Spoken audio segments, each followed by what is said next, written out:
Here's what happened to me. I didn't know, but now I know.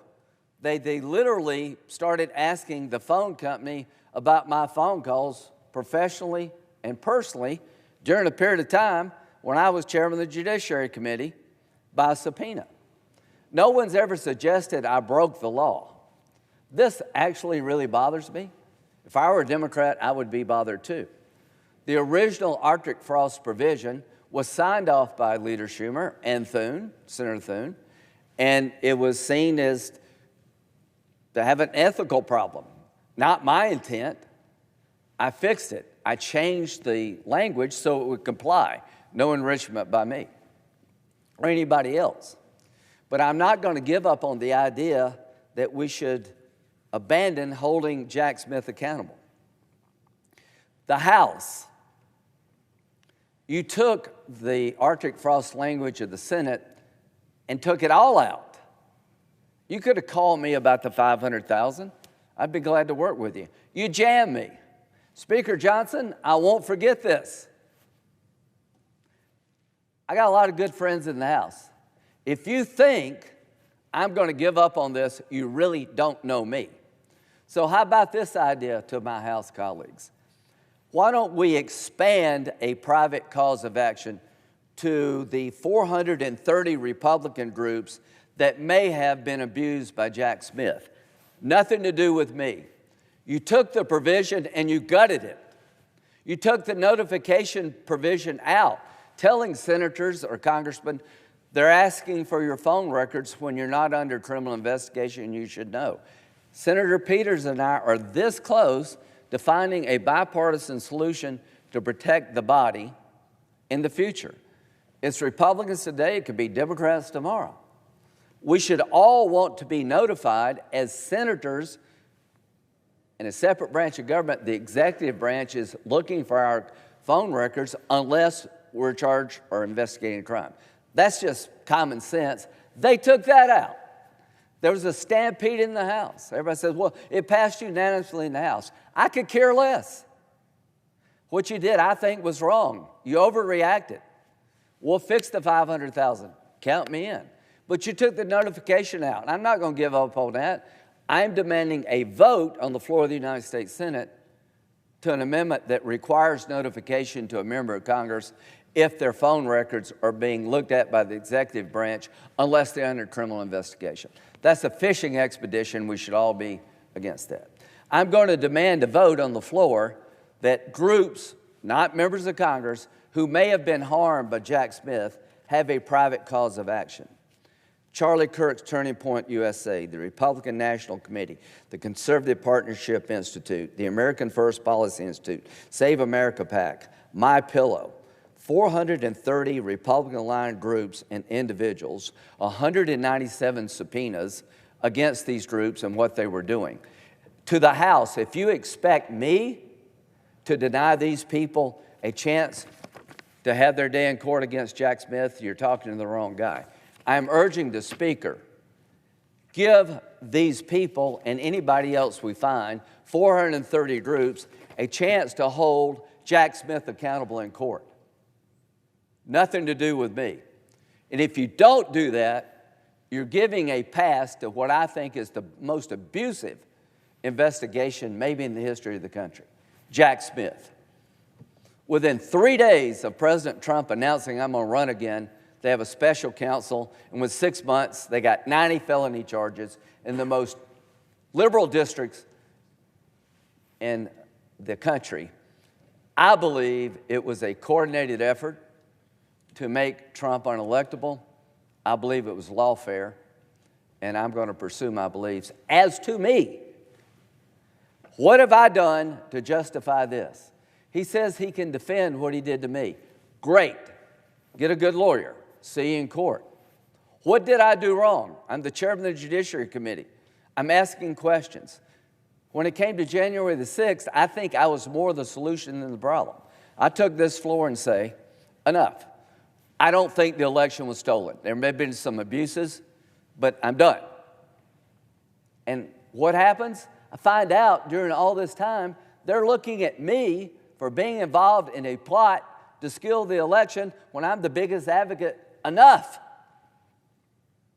You actually use my name to Verizon. See you in court. To the government. Donald Trump is suing the IRS for $10 billion because somebody at the IRS may have leaked his records. You should sue. If our government can't be sued by people, only by people not in it, then people like us are wolves or lambs to the slaughter. If they ever say that because you're in the government you have no rights, that because I'm a senator, my right to use my phone without being interfered with no longer exists, that's insane. I'm going to pursue the damage done to me, hoping it will deter others in the future. I hope after all this is over, people will not be going on fishing expeditions to find out who a senator was calling and why they were calling ever again, unless they believe that senator's committed a crime. Is that too much to ask? This is a defining moment about what's the root cause of the problem on immigration. Senator Schmidt, you're right. People have made mistakes in Minnesota. But the reason we have this chaos is that 12 states are pursuing policies that are insane. I will not enforce federal law because I don't like it. And it's popular. Those days are over. And if a conservative, if you start doing that stuff, we've had clerks of court that would refuse to do laws around marriage. I had a opponent in the 2016 race. I didn't last long. He did better. There's some lady somewhere saying, I'm not going to recognize a certificate of gay marriage because it violates my religious beliefs. And that was her job, right? And one guy said, I think she's right. I will go to jail with her. And I said, we will miss you. I'm not going to jail for that. I've got my own views about gay. But if you're a public official, you don't get to have your own views and be a veto. So on the right, there were a lot of people wanting to make a point. I don't agree with gay marriage. I'm not going to follow the law. Well, you could go to jail too. That's my point. Our political desires have to have some boundaries around here. So I am willing to lift my hold. I'm willing to vote yes. I actually like the products. I'm asking for two simple things. Give me a chance to express myself on what the solution to our problems on immigration are. I'm not asking for an outcome, for a vote. I've got a bill. I want to vote on it. And as to Arctic frost, I want to have a chance to have a vote on a version that would expand private cause of actions for non-members of Congress who may have a claim against Jack Smith. It'd be up to them to prove it. And I want to work with Senator Peters to see if we can find a way to give us notice so that the next administration can't fish for who we're talking to. They got to actually have a real reason. That's all I'm asking. And I think those are reasonable things. I will end where I began. To the appropriations process, it's a miracle we've done it the way we've done it. It's actually what we've been hoping for. Everybody who's been complaining in our conference, let's get back to regular order. Well, when we try to get back to regular order, they won't let us. Let's do less spending. We checked that block. Well, that's not enough. We actually have, Senator Tillis, appropriations below CRs. And like all of a sudden, we're still the bad guys. People have said, let's go to the floor and debate. Well, they won't let us get to the floor. So there are people in our conference, I've just had it. We got to have a regular, to our leadership. You're my friends. We're playing not to lose. They, on the other side, have the courage of their convictions. They're coming out here with 21 things that we should do to stop abuses in Minneapolis. We're just sitting around looking at each other, worried. Hold the people accountable in ICE who may have broken the law. But stand up for those in the field trying to protect America, and have the courage to say, it's not about Kristi Noem, whether you like her or not. It's not about Stephen Miller, whether you like him or not. It's a deeper, bigger problem. And that's a debate worthy of a great country. So to my Republican colleagues, we need to up our game. I'm not asking you to do things that I think are unachievable. Have a vote. If we lose, we lose. But I am frustrated, and there are a lot of people out there frustrated, that the moment is not being met. I think it's time to reevaluate. To my Democratic friends, you think you got the upper hand? You may for the moment, but what you're asking for is really too much. And part of your problem is you haven't really acknowledged the Laken Rileys of the world and all the people have had their lives upended. That's not balance. You're probably right about ICE reform, but none of you, no protesters, nobody up in arms about this young lady being murdered, and thousands other like her. So in 2 weeks, we're going to have a debate. I'll lift my holes. All I ask is to have a voice in that debate. Down the road, all I ask for is to give access to people I think were harmed by Jack Smith. They'll have to prove their case, nothing to do with me, and protect the body against fishing expeditions. That's what I'm asking. I hope we can get there, and I'll end where I began. It's not about the appropriations process. I actually think we've done a damn good job beyond what I ever expected. Now, the Arctic Frost Amendment, nobody talked to me. I've talked to Senator Collins. We'll get that right. Final thought, I told Senator Thune, what does it matter if a single senator says the entire House is wrong? We should respect that senator and let them have their say. I've been told the White House doesn't like this. And I told the White House last night, I don't care if you like it or not. I literally texted my friends at the White House. If I were you, I would not call me tonight. And they didn't call me. I don't work for the White House. They're my political allies. I'm close to President Trump. I don't work for him. I don't work for the House. I've been in the House. I enjoyed it. I like this better. Why do I like the Senate better? Because one person has a say. So when I heard that, well, the House passed it, I think they made a mistake. I think they went too far. The 500,000 thing, let's fix. But you took it all out because there's a rush to judgment, political stampede. So don't ever come to me ever again and say you're just one voice. That's not a good reason to not let me know what's going on or to deny me a chance to have that voice. To every senator in this body, when they started this stuff a long time ago, 250 years ago, they made you special. There's things that we can do that nobody in the government can do as a single senator. I am not giving that right away to any friend or foe in the White House. I'm not letting the House take that right away from me.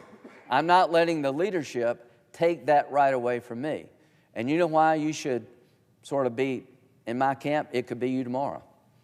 Senator Tillis, you've done some things by yourself that you thought were right. We need more of that, and I'll listen to that. Senator Collins, you got ripped by the president and took it in a way that I think people in Maine should be proud of. I don't know what was said, but it was reported as pretty tough. And you stood your ground. And I don't agree with you about the vote, but I know with Susan Collins, here's what I get. She'll listen, she'll make her mind up. And if you think you're going to change Susan Collins by a phone call, you really don't know her very well. She does it with a smile, problem solving. There's not enough of it. So this is a time for all of us to reflect. I never do this. I never hold things. I never say, I got to have my vote or else. I'm doing it now because I think it will reset. I think it will reset the debate. I think it would be good for my party to up our game. I think it would be good for the Democrats to have a challenge on their hands. Does the Senator yield for a I question? do. Thank you, Senator. You and I were talking last night. You mentioned you closed with resetting the debate. I think that's so important right now because we're talking about appropriations bills, which is fine, and I've fully supported that, and the chairwoman's done a great job. But what we're also hearing now, the Democrats have now moved to, they want a policy debate and policy changes on appropriations bills, which, by the way, I thought we weren't supposed to do in this place. But that's what they want to do, whether it's in 2 weeks or 4 weeks or whatever we come up with on this potential CR for DHS. And I think it's very important for us to remind the country how we got here. This didn't start this weekend in Minneapolis. It didn't start last year when President Trump came into office. It started in January of 2021 when Joe Biden led 15 million people in here illegally and fought every single attempt to stop it. And what we discovered was that laws don't really mean anything if they're not enforced. And we have a president now who ran on the central platform of enforcing our immigration laws and deporting people here illegally. And the Democrats cannot accept that. They can't come to grips with that reality, that the American people, I hear a lot of, we're preserving democracy. Well, if democracy means anything to you, it means that when the American people saw what happened and they sent this guy back here to clean up the mess, that maybe we ought to respect that for a year and a half. But they don't want to do it. So we're going to have this debate, right? So the reason why I laid out the 4 ideas is I want to make very clear to my Democrat colleagues, this is a home game for us. You want the debate on immigration? Bring it on. And we can be out here every single day for 2 weeks or 4 weeks, every single hour, because the American people are fed up with this. And I know you believe that too. Yeah, thank you. Is that a question? It is. Okay, the answer. That was a question mark at the end. I know you believe that The too. answer is yes. I know you believe that too. Yeah, I do believe it too. I hadn't slept in a while, but it's just normally not me. Senator Collins, I talked before, if we do this, if we can't get appropriations through until we solve a policy debate, we're never going to appropriate again. Today it's immigration. Tomorrow it could be abortion. The next day it could be regulatory reform. Senator Collins is very worried that policy debates need to be done in authorizing committees. To my authorizer committees, what have you done lately? Homeland Security. Senator Johnson, what did we do? These committees are becoming political jousting. Authorizing committees have to be bigger than making points. And you get mad at the appropriators, well, do your job. Senator Risch is working well with Senator Shaheen, but we haven't reauthorized the State Department in like 25 years. So this is a dangerous model. And to my Democratic colleagues, you would be cheering on putting the clerk in Tennessee or wherever she was in jail for not recognizing gay marriage because she disagreed with the Supreme Court. You would be cheering, put her in jail. But you're going to defend some mayor who says, I will not cooperate with the federal government as I'm required to by law. That's politics for you. You're all politics all the time. I've worked on immigration. Senator Tillis has worked on immigration. Senator Collins has. When you got in charge, you blew by everything you said you weren't for. And wouldn't you agree that the reason why we're here, if it was about ICE, or if it was about DHS, or if it was about President Trump, you would see this everywhere in the country. The fact of the matter is, the instance of violence against ICE agents is 500 times more likely in 9 sanctuary counties in this country.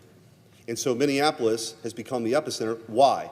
Because the local law enforcement doesn't help ICE agents. They're having to do the job the local law enforcement might do. They're not telling them when criminals are being released on the streets. Think about that. If the American people knew that murderers and rapists and child molesters who were illegal immigrants, that we're not going to tell federal law enforcement about it because you want everybody to stay here indefinitely? That's insane. And that's why it's dangerous. It's dangerous. Well, let me end on this. I made my point, I hope. Laken Riley is murdered, dead today, because immigration policy was constructed to the point they had too many people, not enough beds, and they let the man go. He was released because of lack of detention space, not because of some merit under the law. She is dead. A year ago today, we signed the law. There are a bunch of cases like Lake and Raleigh, rape, murdered, dead. There's two sides of this debate. I get what you're saying about ICE going too far. I am with Senator Schmidt. God bless these people for willing to do it. The ones that did it wrong, hold them accountable. I am passionate about cleaning up this mess.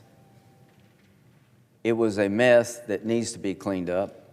President Trump's adjusting with Holman, but I'm not going to give up on the idea that the root cause of the problem is not Trump. It's not Miller. It's not Noam, all the people you hate. The root cause of the problem is that you've instilled into your base it's okay to defy law when you like it. 12 states are ignoring federal law because it's good politics for those governors and those mayors. Like the clerk, you don't have the ability to override a law, Supreme Court case, because you don't like it. If you don't like the decision of the Supreme Court on gay marriage and you're a public official, quit your job. You got to follow the law. If you're a mayor or a governor and the law is clear, follow it. And if you don't follow it, then you're committing a crime. We're never going to have law and order until we insist on it. Appreciate this moment. I appreciate my colleagues listening to my frustration. I am ready to move forward. My requests are reasonable. I celebrate the accomplishments of the Appropriations Committee, but this debate that we're going to have in 2 weeks is long overdue. I just ask to have a seat at the table and a voice. Thank you. I yield.